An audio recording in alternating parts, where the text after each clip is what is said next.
it takes an entire village to raise a child. And it has indeed taken an entire village to raise my little brother Barry. My siblings, my parents, my relatives, my grandparents, it has gone all the way down to even our auntie at home, who's the help, who has generally participated very well in helping us to raise Barry. I'll tell you something for sure, I didn't realize how creative my parents were until Barry was born. Our house was full of schedules. Like, all of us had to join the schedule to make sure that he follows his routines. So my mom, I remember one time, went to UTH, and they had a conference there where they taught them how to generally deal with children with autism and how to get them into routines.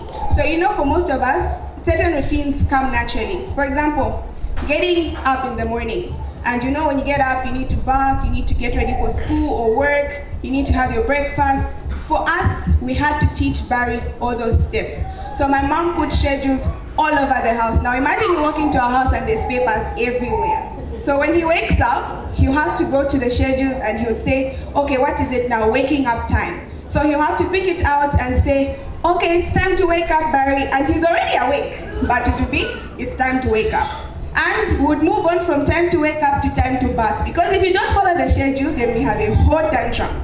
So it would be from time to wake up to time to bath. Time to bath now, if you don't do it within this time that you said it's time to bath, tantrum. So all of us had to learn to follow the routine. Eating was also another thing that we had to follow. So from a sibling with autism, I'll tell you one thing for sure. These people in my life have been the superheroes. I know most of these people say superheroes have to fly or they have to have superpowers, but I'll tell you, these people who have helped raise my little brother are the superheroes in my life. I know no one will tap you on the back and say, oh, you've done a very good job for what you're doing. But I'll tell you that God himself watches over you and he will reward you diligently for the love that you show these children. Because the love that you give to these children is unconditional love, and that's the type of love that God gives us. Because sometimes you show them love and they want to cry and they want to scream, but you still continue to show them that love. And I know that God watches over you and he will reward you in his own special way. So with those few words, I'd like to say thank you so much for listening to my speech. Thank you so much, Madam President.